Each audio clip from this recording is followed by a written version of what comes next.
Welcome to non stop news. రోజంతా బిజీగా ఉన్నారా? న్యూస్ అప్డేట్స్ మిస్ అయ్యారా? డోంట్ వరీ, బ్రేక్స్ లేకుండా బోర్ కొట్టకుండా నాన్ స్టాప్ న్యూస్ ప్రతిరోజు రాత్రి 9 గంటలకు. నేను హిమబిందు, నేను అనుశ్రీ. ముందుగా టాప్ హెడ్లైన్స్ చూద్దాం. తొలి రోజు పెన్షన్ల పంపిణీలో తీవ్ర ఇబ్బందులు, పలు చోట్ల సచివాలయాలకు క్యూ కట్టిన వృద్ధులు.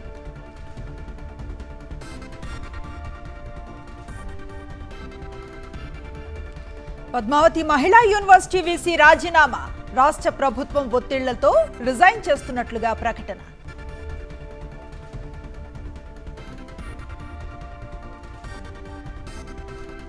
గవర్నర్ రాధాకృష్ణన్తో సమావేశమైన సీఎం రేవంత్, పలు కీలక బిల్లులకు ఆమోదం తెలపాలని విజ్ఞప్తి.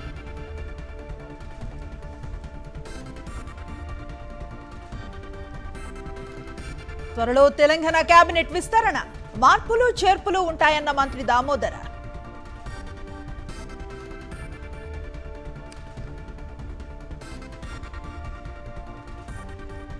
లోక్సభలో రాహుల్ ప్రసంగంపై తీవ్ర దుమారం, క్షమాపణ చెప్పి తీరాల్సిందేనన్న ప్రధాని మోదీ.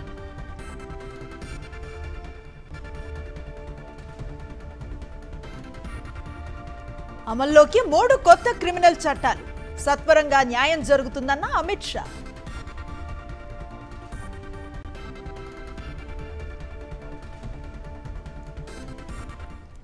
గుంటూరు జిల్లా పెనమాకలో ఎన్టీఆర్ భరోసా సామాజిక పింఛన్ల పంపిణీ కార్యక్రమాన్ని సీఎం చంద్రబాబు ప్రారంభించారు. అనంతరం లబ్ధిదారులకు పింఛన్ అందించారు. ఇంటింటికి వెళ్లి సీఎం చంద్రబాబుతో పాటు మంత్రి లోకేష్ పింఛన్ పంపిణీ కార్యక్రమంలో పాల్గొన్నారు. ఆర్థిక అసమానతలు లేని సమాజం చూడాలన్నదే తన ఆలోచన అన్నారు చంద్రబాబు. నిత్యావసర వస్తువుల ధరలకు కళ్లెం వేయాల్సి ఉందన్నారు. 1.25 లక్షల మంది సచివాలయ సిబ్బందితో పెన్షన్ పంపిణీ చేస్తున్నామన్నారు.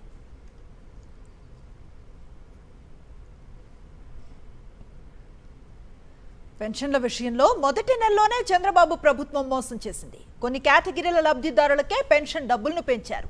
పెన్షన్ పెంచిన కేటగిరీల్లోనూ కొన్ని కేటగిరీలకే ఏప్రిల్, మే, జూన్ మాసాల ఎరియర్స్ను అందజేశారు. సామాజిక పెన్షన్లు పొందుతున్న వారిలో మొత్తంగా 28 కేటగిరీల లబ్ధిదారులున్నారు. అందులో 20 కేటగిరీల వారికే పెన్షన్ డబ్బులు పెంచారు. అందులోనూ 11 కేటగిరీలకే ఏప్రిల్, మే, జూన్ మాసాల అరియర్స్ ని పంపిణీ చేశారు. వికలాంగులకు, తీవ్ర వ్యాధులతో బాధపడుతున్న వారికి ప్రభుత్వం అరియర్స్ ఇవ్వలేదు. తీవ్ర వ్యాధిగ్రస్తుల్లో 5 కేటగిరీలకు గత ప్రభుత్వం ఇస్తున్న పెన్షనే అమలు చేస్తోంది. అమరావతి రాజధాని ప్రాంతంలో భూమి లేని కూలీలకు గత ప్రభుత్వం పెంచిన 5,000 రూపాయలనే పంపిణీ చేస్తోంది. ఇదేం అన్యాయం అంటూ చంద్రబాబు ప్రభుత్వంపై ఆగ్రహం వ్యక్తం చేస్తున్నారు పెన్షన్ లబ్ధిదారులు.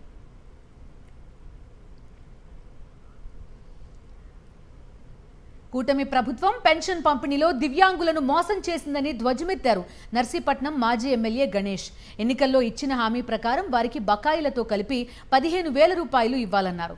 అలాగే స్కూల్కు వెళ్లే విద్యార్థులకు తల్లికి వందనం, అన్నదాతలకు రైతు భరోసా, నిరుద్యోగులకు నిరుద్యోగ భృతి ఎప్పుడిస్తారో చెప్పాలని డిమాండ్ చేశారు. ఎన్నికల్లో కూటమి ప్రభుత్వం హామీలను తక్షణమే అమలు చేయాలన్నారు వారు. వికలాంగులు కూడా 6,000 రూపాయలు ఇస్తామని చెప్పారు. వాళ్ళు కూడా చాలామంది వికలాంగులు అనుకున్నారు ఏంటంటే 6,000తో పాటు గత 3 నెలలది కూడా ఏ విధంగా 1,000 రూపాయలు చొప్పున ఇచ్చారో అదేవిధంగా 3 9,000 ప్లస్ 6,000 కూడా 15,000 ఇస్తారని చెప్పి చాలామంది అనుకున్నారు. 34,000 మంది నియోజకులు ఉన్నారండి. వాళ్ళందరూ కూడా ఎదురు చూస్తున్నారు. మరి అధికారంలోకి వచ్చారు, మనకి 20,000 ఇస్తున్నారు సంవత్సరానికి అని చెప్పి 20,000 రూపాయలు ఏటా వస్తుందని చెప్పి సుమారుగా 42,000 పైగా ఉన్న ఈ రైతాంగ నర్సీపట్నంలో వాళ్ళందరూ కూడా మరి ఎదురు చూస్తున్న సందర్భంగా వాళ్ళకి కూడా 20,000 రూపాయలు ఇవ్వాలని చెప్పి మరి మీ ద్వారా కోరడం జరుగుతుంది. ప్రతి నెల 1వ తారీఖు ఉదయం 6 గంటలకే ఇంటింటికి పెన్షన్ అందించే సంప్రదాయాన్ని తీసుకువచ్చిన ఏకైక నాయకుడు వైఎస్ జగన్ అన్నారు వైఎస్ఆర్సీపీ నేత పోతిన మహేష్. జగన్ తీసుకొచ్చిన పథకాన్నే ఇప్పుడు కూటమి ప్రభుత్వం అమలు చేస్తోంది తప్ప ఇందులో కొత్తగా ఏదీ లేదన్నారు. దేశ చరిత్రలోనే కని విని ఎరుగని విధంగా నెలలో మొట్టమొదటి రోజున 1వ తేదీ ఉదయాన్న 6ంటికి పెన్షన్లు పంపిణీ చేసేటువంటి కార్యక్రమానికి శ్రీకారం చుట్టినటువంటి గొప్ప వ్యక్తి జగన్మోహన్ రెడ్డి. మీరు పంపిణీ చేయడానికి వాలంటీర్స్ లేకపోతే పెన్షన్లు ఆగినాయి అంటున్నారు. మరి ఎవరిచ్చారు పెన్షన్లు? సచివాలయ సిబ్బంది ఇచ్చారు. మీరే కదా చెప్పారు. ఈ రాష్ట్రంలో 15,000 సచివాలయాల్ని 1,40,000 సచివాలయ ఉద్యోగస్తుల్ని నియామకం చేసింది ఎవరో నిర్మించింది ఎవరు? జగన్మోహన్ రెడ్డి గారు కాదా? పెన్షన్ల పంపిణీకి ఏపీ సర్కార్ రాజకీయ రంగు పులిమింది. ప్రభుత్వ పెన్షన్ల పంపిణీని పార్టీ కార్యక్రమంగా నిర్వహించారు. టీడీపీ నేతలు కార్యకర్తల ఆధ్వర్యంలో పెన్షన్ల పంపిణీ చేశారు. గత జన్మభూమి కమిటీల తరహాలోనే పెన్షన్ల పంపిణీ కొనసాగింది. చంద్రబాబు ఆదేశాలతో రంగంలోకి దిగిన టీడీపీ కార్యకర్తలు స్వయంగా పెన్షన్లు పంపిణీ చేపట్టారు. వైఎస్ జగన్ ప్రభుత్వంలో రాజకీయాలతో సంబంధం లేకుండా వాలంటీర్లతో పెన్షన్ల పంపిణీ కొనసాగిందని లబ్ధిదారులు గుర్తు చేస్తున్నారు. ఇప్పుడు వాలంటీర్లను దూరం పెట్టిన చంద్రబాబు ఎన్నికలకు ముందు అధికారంలోకి రాగానే 10,000 రూపాయల జీతం ఇస్తామని వాలంటీర్లకు హామీ ఇచ్చారు. అధికారంలోకి రాగానే వాలంటీర్ వ్యవస్థను దూరం పెట్టారు చంద్రబాబు. ఏపీలో మొదటి రోజే పెన్షన్ పంపిణీలో లబ్ధిదారులకు తీవ్ర ఇబ్బందులు ఎదురయ్యాయి. సచివాలయాల ఎదుట లబ్ధిదారులు క్యూలు కట్టారు. విశాఖ నార్త్ నియోజకవర్గంలో పెన్షన్ ఇస్తున్నట్లుగా ఫోటో తీసుకుని సర్వర్ సమస్య అంటూ సిబ్బంది వెళ్లిపోవడంతో వర్షంలో తడుస్తూనే సచివాలయంలో బారులు తీరారు లబ్ధిదారులు. వైఎస్ జగన్ ప్రభుత్వంలో వాలంటీర్లు ఇంటికే వచ్చి పెన్షన్లు అందించేవారని లబ్ధిదారులు అన్నారు.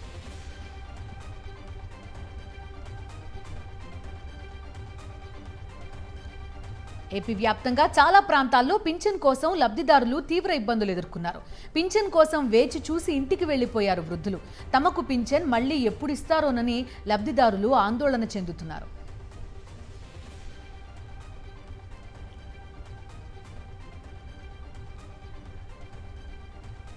టీడీపీ నేతల గుండెల్లో బాంబు పేల్చారు AP deputy CM Pawan Kalyan. అన్నా క్యాంటీన్ల ఏర్పాటుపై ఆయన కీలక వ్యాఖ్యలు చేశారు. ఏపీలో అన్నా క్యాంటీన్లే కాదు, డొక్కా సీతమ్మ క్యాంటీన్లు కూడా రావాలన్నారు జనసేనాని. అన్న క్యాంటీన్లతో పాటు డొక్కా సీతమ్మ క్యాంటీన్లు పెట్టాలని సూచించారు. రాష్ట్రంలో పెడుతున్న అన్నా క్యాంటీన్లలో కొంత భాగం డొక్కా సీతమ్మకు కేటాయించాలని చెప్పారు. అన్నా క్యాంటీన్లతో మాట్లాడి ఒకటే అడిగాను, అన్నా గారి క్యాంటీన్లతో పాటు డొక్కా సీతమ్మ గారి క్యాంటీన్లు రావాలి. అన్నా క్యాంటీన్లు ప్రారంభిస్తున్నప్పుడు దాంట్లో కొంత భాగం డొక్కా సీతమ్మ గారి క్యాంటీన్లు కూడా ఉంటాయి. దేనికి పెట్టుకోవాలి డొక్కా సీతమ్మ గారి? ఎందుకంటే అసలు మనకి ఈ రోజున ఒక పూట భోజనం పెట్టడానికి హోటల్లో పెట్టేయచ్చు, కొని పెట్టేయచ్చు. ఆ రోజుల్లో కట్టెలతో వండాలి, వర్షాలు. అలాంటి సమయంలో ఆవిడ కూర్చొని అమ్మ సీతమ్మ ఆకలి అంటే కూర్చోబెట్టి అన్నం వండి పంపించే లంకల దగ్గరికి వెళ్ళి కూడా ఆవిడ చేసేదంటే, అలాంటి విలువలున్న మనుషులు మనం గుర్తు తెచ్చుకోకపోతే సమాజం విచ్ఛిన్నమైపోతుంది. కర్నూలు జిల్లాలో టీడీపీ నాయకుల మధ్య వర్గ విభేదాలు తారస్థాయికి చేరాయి. పింఛన్ల పంపిణీ కార్యక్రమం తెలుగు తమ్ముళ్లను తన్నుకునేలా చేసింది. కోడుమూరు మండలం అమ్మడగుంట్ల పింఛన్ల పంపిణీ కార్యక్రమంలో టీడీపీ శ్రేణులు ఘర్షణలకు దిగారు. ఆధిపత్యం చూపించుకునే క్రమంలో గొడవ జరిగింది. సీఎం చంద్రబాబు పిలుపు మేరకు గ్రామంలో సర్పంచ్ వరలక్ష్మి ఆధ్వర్యంలో పింఛన్లు పంపిణీ చేపట్టారు. ఈ క్రమంలో టీడీపీకి చెందిన 2 వర్గాల నేతలు ఘర్షణకు దిగారు. ఈ గొడవలో టీడీపీ నేత సురేష్ తీవ్రంగా గాయపడ్డాడు. సురేష్ను చికిత్స నిమిత్తం కర్నూలు ప్రభుత్వ ఆసుపత్రికి తరలించారు. ఏపీలో టీడీపీ నేతల ఆగడాలు రోజు రోజుకి పెరిగిపోతున్నాయి. తాజాగా అన్నమయ్య జిల్లా దుద్యాలలో సచివాలయ ఉద్యోగులపై రెచ్చిపోయారు టీడీపీ నేత కోటిరెడ్డి. తన తల్లి పెన్షన్ ఎలా తొలగిస్తారని సచివాలయ ఉద్యోగులను అసభ్య పదజాలంతో దూషించారు కోటిరెడ్డి. మీ అంతు చూస్తానంటూ సచివాలయ ఉద్యోగులను బెదిరించారు. ప్రభుత్వోద్యోగులపై టీడీపీ నేతలు వ్యవహరిస్తున్న తీరుపై ప్రజలు ఆగ్రహం వ్యక్తం చేస్తున్నారు. ఆ కుటుంబంలో నేను ఇచ్చినాయా, నేను రాసినాయా, నేను కష్టపడినాయా? నువ్వు ఎవడు నా పెన్షన్ పెరగడానికి ఏంటనా? ఊర్లో నేను ఏంది నువ్వు చూసేది? నువ్వు చూసేది ఏంది? నువ్వు చూస్తావు నేను తీసుకోవడానికి వచ్చినానా? ఇప్పుడు నువ్వు ఇస్తే నేను బతకడానికి వచ్చినానా? ఇప్పుడు ఉంటానా? ఏపీ మంత్రి రాంప్రసాద్ రెడ్డి భార్య హరితారెడ్డి పోలీస్ అధికారిపై రెచ్చిపోయారు. తాను అమాత్యుడి సతీమణిని అనే అహంతో పోలీస్ అధికారిపై దురుసుగా ప్రవర్తించారు. పోలీసులను అవమానించేలా మాట్లాడారు. మంత్రి భార్యకు కూడా పోలీసులు ఎస్కార్ట్ రావాలని హుకుం జారీ చేస్తూ ఆమె మాట్లాడిన మాటలు సోషల్ మీడియాలో వైరల్ అవుతున్నాయి.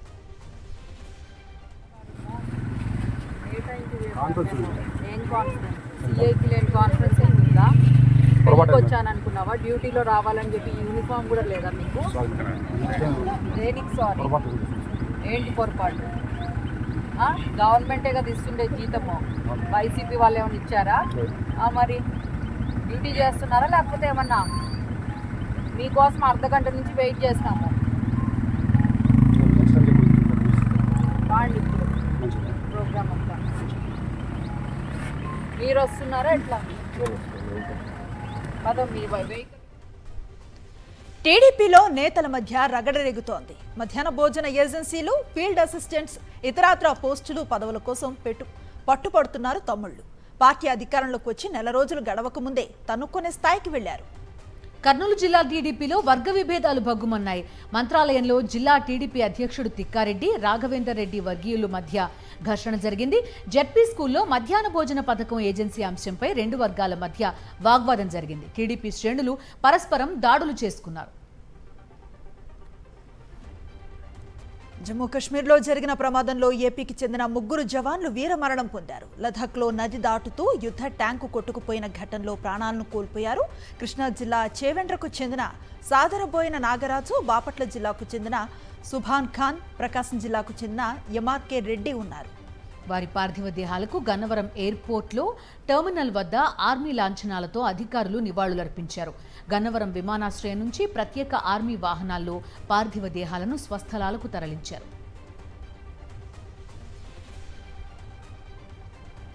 లదాఖ్ ప్రమాదంలో వీర మరణం పొందిన జవాన్ల మృతిపై వైఎస్ జగన్మోహన్ రెడ్డి దిగ్భ్రాంతి వ్యక్తం చేశారు.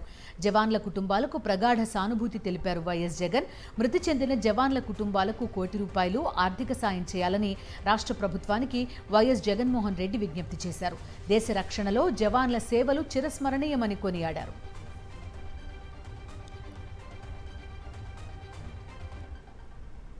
తిరుపతిలోని Sri Padmavati Mahila university vice chancellor professor Bharathi రాజీనామా చేశారు.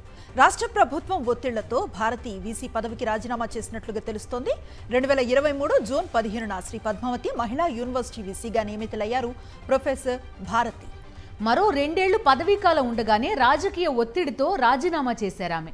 ఇప్పటికే ఎస్వి యూనివర్సిటీ, ద్రవిడ యూనివర్సిటీ, వేదిక్ యూనివర్సిటీ వీసీలతో బలవంతంగా రాజీనామా చేయించింది రాష్ట్ర ప్రభుత్వం. ఏపీలో టీచర్ ఎలిజిబిలిటీ టెస్ట్ నోటిఫికేషన్ విడుదలైంది. రేపటి నుంచి టెట్ దరఖాస్తులు స్వీకరించనున్నారు. డిఎస్సిలో టెట్ మార్కులకు 20% వెయిటేజ్ ఉండనుంది. టెట్ పరీక్షకు సంబంధించిన వివరాలు వెబ్సైట్లో పొందుపరిచారు.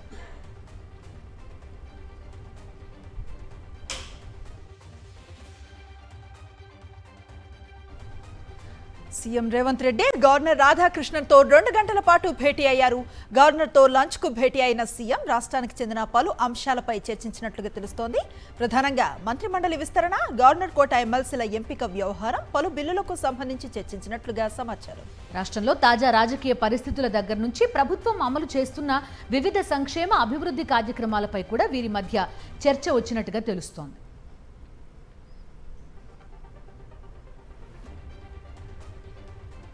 ధరణి కమిటీ నివేదిక సిద్ధమైంది. 2 రోజుల్లో మంత్రితో పాటు సీఎం రేవంత్ రెడ్డికి రిపోర్ట్ ఇవ్వనుంది ధరణి కమిటీ. 100కు పైగా సూచనలతో ధరణి కమిటీ రిపోర్ట్ రెడీ అయింది. 1971 ఆర్ఓఆర్ చట్టాన్ని మళ్లీ తీసుకురావాలని సూచించింది ధరణి కమిటీ. భూములకు సంబంధించి అన్ని చట్టాలను ఒక గొడుగు కిందకు తీసుకురావాలని ప్రతిపాదించింది. ఎంఆర్ఓ, ఆర్డీఓలకు అధికారులు బదిలీ చేయాలని తెలిపింది. భూముల వాస్తవ పరిస్థితిపై పూర్తి స్థాయి సర్వే చేయాలని నివేదికలో తెలిపింది ధరణి కమిటీ. దరఖాస్తు చేసుకున్న 30 రోజుల్లో సమస్య పరిష్కారం చూపే విధంగా నిబంధనలు తీసుకురావాలని ధరణి కమిటీ నివేదికలో పొందుపరిచింది.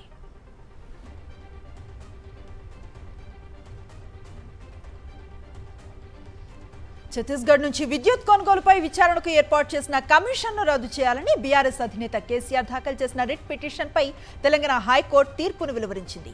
ప్రధాన న్యాయమూర్తి జస్టిస్ అలోక్ అరాధే, జస్టిస్ అనిల్ కుమార్ జూకంటిలతో కూడిన ధర్మాసనం విచారణ చేపట్టింది. ఈ క్రమంలో మాజీ సీఎం కేసీఆర్ పిటిషన్ను కొట్టివేసింది. పిటిషన్కు విచారణ అర్హత లేదంటూ తేల్చి చెప్పింది.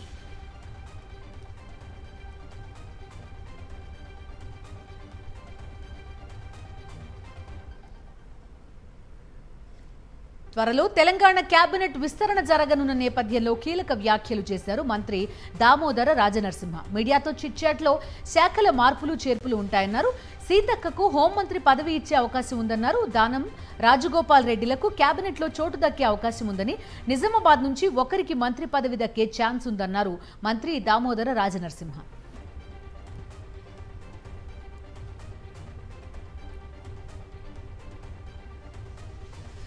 రాజకీయాల్లో హత్యలుండవు, ఆత్మహత్యలే ఉంటాయి.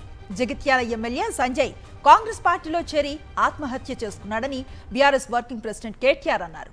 లోకల్ బాడీ ఎన్నికల్లో తాను కవిత వచ్చి గల్లీల్లో తిరిగి బీఆర్ఎస్ అభ్యర్థులను గెలిపించుకొని సంజయ్ని జగిత్యాల నుంచి తరిమి కొడతామని పిలుపునిచ్చారు. ఒక్కడు పోయిండని భయపడొద్దు, ఎంగిలి మెతుకుల కోసం కొందరు పోతే పోని భయపడొద్దు, ప్రజలే తీర్పు చెబుతారని పార్టీ శ్రేణులకు చెప్పారు కేటీఆర్.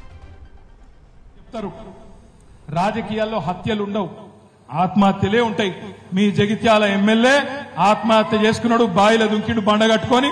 ఆయన జావని మనం ధైర్యంగా నిలబడదాం. లోకల్ బాడీ ఎన్నికల్లో మీ కండగా మేమందరం ఉంటాం. నేను జగిత్యాలలో తప్పకుండా గల్లీ తిరుగుతా, కవితక్క కూడా వస్తుంది, తప్పకుండా తిరుగుతుంది, తప్పకుండా మీ అందరి కండగా ఉంటామని చెప్పి కూడా తెలియజేస్తూ, ఎట్లనైతే కష్టపడి ఎమ్మెల్యేని గెలిపించినామో అంతకంటే డబల్ కష్టం చేద్దాం. వీడిని ఓడించేదాకా తప్పకుండా ఎంబడబడదాం. తెలంగాణలో 8 మంది ఐపీఎస్ అధికారులను ప్రభుత్వం బదిలీ చేసింది. ఈ మేరకు సీఎస్ శాంతికుమారి ఉత్తర్వులు జారీ చేశారు. భద్రాచలం, కొత్తగూడెం ఓఎస్డీగా పరితోష్ పంకజ్, సిరిశెట్టి సంక్రీత్ గవర్నర్ ఏడీసీగా, ములుగు ఓఎస్డీగా గీతే మహేష్ బాబాసాహెబ్ని నియమించారు. సౌత్ ఈస్ట్ జోన్ డీసీపీగా పాటిల్ కాంతిలాల్ సుభాష్, భద్రాచలం ఏఎస్పీగా అంకిత్ కుమార్ శంఖవార్, భైన్సా ఏఎస్పీగా అవినాష్ కుమార్, వేములవాడ ఏఎస్పీగా శేషాద్రిని రెడ్డి, ఏటూరు నాగారం ఏఎస్పీగా శివం ఉపాధ్యాయను బదిలీ చేస్తూ ఉత్తర్వులు జారీ చేశారు.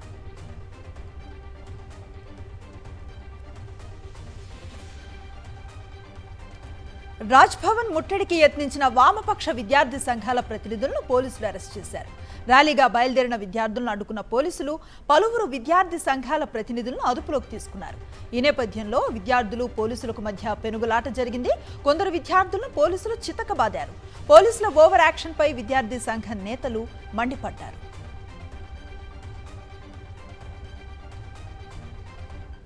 విశాఖలో దారుణం జరిగింది. మధురవాడ మల్లయ్యపాలెంకు చెందిన పోలిపల్లి తరుణ్ అనే యువకుడు స్థానికంగా నివసించే బాలికపై అత్యాచారం చేశాడు. బాధితురాలి తల్లిదండ్రుల ఫిర్యాదు మేరకు నిందితుడిని అదుపులోకి తీసుకున్న పోలీసులు పాక్సో కేసు నమోదు చేశారు. బాధిత బాలికను వైద్య చికిత్స కోసం కేజీహెచ్కి తరలించారు.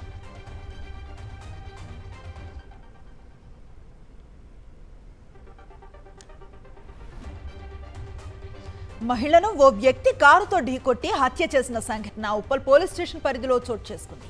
రామంతపూర్కు చెందిన చంద్రమౌళి అనే వ్యక్తి అదే ప్రాంతానికి చెందిన మంజులను హత్య చేశాడు. అనంతరం పోలీసుల ముందు లొంగిపోయాడు. అయితే వీరిద్దరి మధ్య వివాహేతర సంబంధంతో పాటు ఆర్థిక లావాదేవీలు ఉన్నట్టుగా గుర్తించారు పోలీసులు.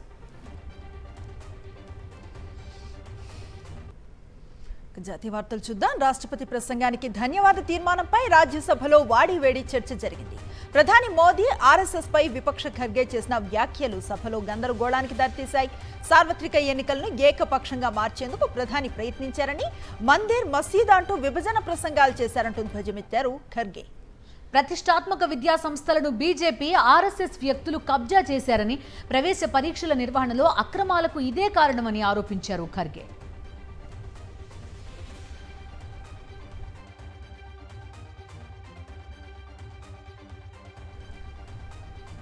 రాష్ట్రపతి ప్రసంగానికి ధన్యవాద తీర్మానంపై లోక్సభలో హాట్ చర్చ సాగింది. స్పీకర్ ఓం బిర్లాను ఉద్దేశించి కీలక కామెంట్స్ చేశారు ప్రతిపక్ష నేత రాహుల్ గాంధీ. తాను షేక్ హ్యాండ్ ఇచ్చినప్పుడు స్పీకర్ నిటారుగా నిలబడ్డారని, మోదీ కరచాలనం చేసినప్పుడు మాత్రం తల వంచారని వ్యాఖ్యానించారు. సభాపతిగా ఉన్న వ్యక్తి ఎవరి ముందు తల వంచొద్దన్నారు Rahul. When Modi ji went and shook your hand, and I went and shook your hand, I noticed something. When I shook your hand, you stood straight like this and shook my hand. And when Modi ji shook your hand, you bowed down and shook his hand.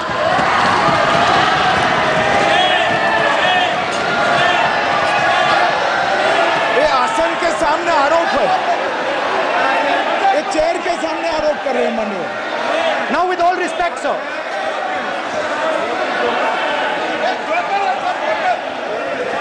Such a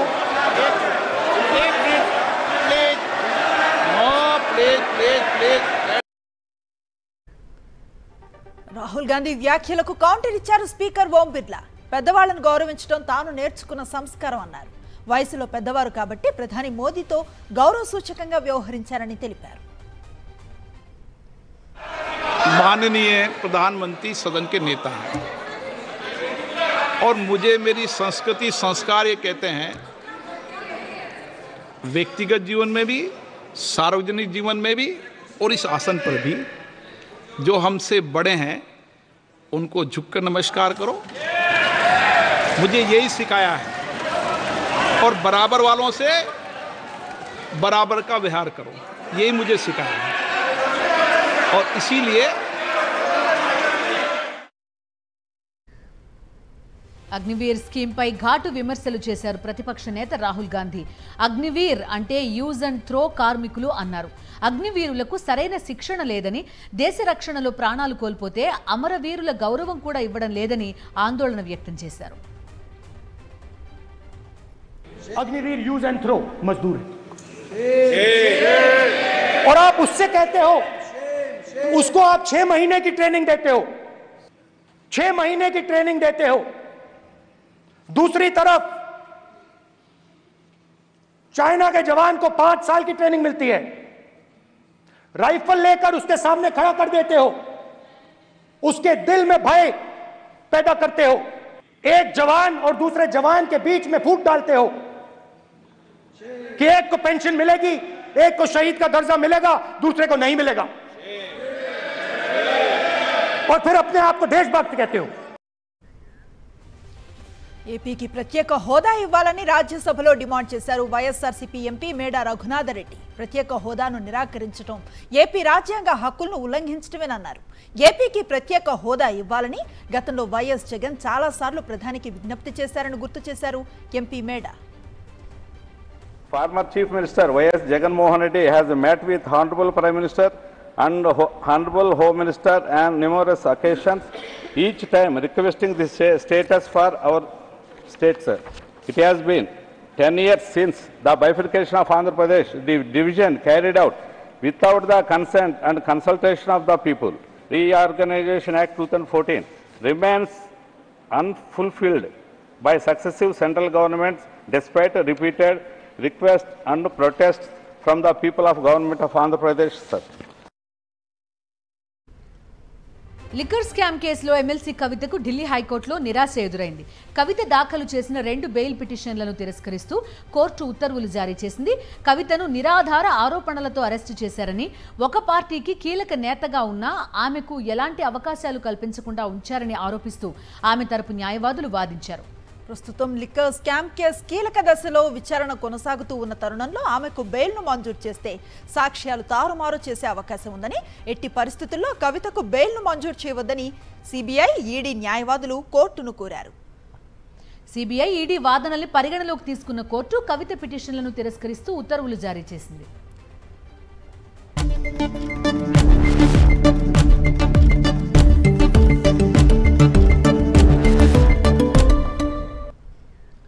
దేశీయ stock మార్కెట్లు భారీ లాభాల్లో ముగిశాయి. ఇవాళ flat గా trade అయిన సూచీలు తర్వాత క్రమక్రమంగా పుంజుకుంటూ భారీ లాభాల్లోకి దూసుకెళ్లాయి. సెన్సెక్స్ 443 పాయింట్లు లాభపడి 79,476 దగ్గర ముగియగా, నిఫ్టీ 131 పాయింట్లు లాభపడి 24,141 దగ్గర ముగిసింది.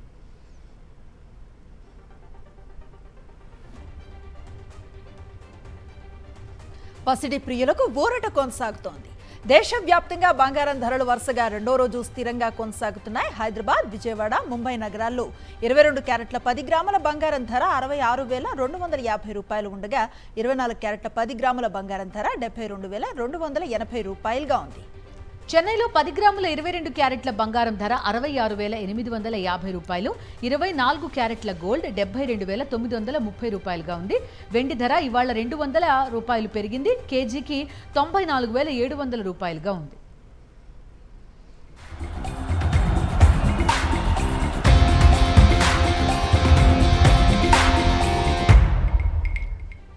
Coming to sports updates. Chennai టెస్ట్లో భారత మహిళా జట్టు భారీ విజయం సాధించింది. 10 వికెట్ల తేడాతో సౌత్ ఆఫ్రికాపై గెలిచింది టీమిండియా. భారత్ తొలి ఇన్నింగ్స్ 603 పరుగుల వద్ద డిక్లేర్ చేసింది. షెఫాలి వర్మ 205 పరుగులు చేయగా, స్మృతి మంధాన 149 రన్స్ చేసింది. సౌత్ ఆఫ్రికా ఫస్ట్ ఇన్నింగ్స్ లో 266కు ఆల్అౌట్ అయింది. ఫాలోఆన్ ఆడిన సౌత్ ఆఫ్రికా రెండవ ఇన్నింగ్స్ లో 373కు ఆల్అౌట్ అయింది.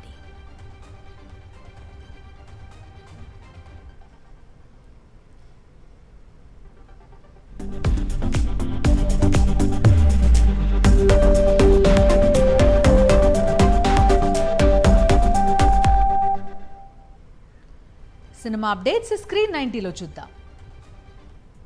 దర్శకుడు శేఖర్ కమ్ముల హీరో నాని కాంబినేషన్ లో సినిమా రాబోతోందట. రీసెంట్ గా నానికి స్టోరీ వినిపించారు డైరెక్టర్ శేఖర్ కమ్ముల. కల్కి 2898 AD మూవీ భారీ వసూలతో దూసుకుపోతోంది. వరల్డ్ వైడ్ గా 4 రోజుల్లో 550 కోట్లకు పైగా కలెక్షన్లు కొల్లగొట్టింది. హిందీలో 110 కోట్లకు పైగా సంపాదించింది. రామ్ పోతినేని పూరి జగన్నాథ్ కాంబినేషన్ లో రూపొందుతున్న డబుల్ స్మార్ట్ మూవీ నుండి స్టెప్ మారనే లిరికల్ సాంగ్ రిలీజ్ అయింది. బెల్లంకొండ సాయి శ్రీనివాస్ హీరోగా కౌశిక్ పెగల్లపాటి డైరెక్టర్ గా రూపొందుతున్న మూవీ లేటెస్ట్ గా ప్రారంభమైంది. శ్రీరామ్ హీరోగా V4 క్రియేషన్స్ నిర్మాణంలో తెరకెక్కబోతున్న కోడి బుర్రా మూవీ లేటెస్ట్ గా ప్రారంభమైంది. రవికృష్ణ, సమీర్ మల్లా, రాజీవ్ కనకాల ప్రధాన పాత్రలతో రూపొందుతున్న బర్త్డే బాయ్ మూవీ టీజర్ ను దర్శకుడు మెహర్ రమేష్ రిలీజ్ చేశారు.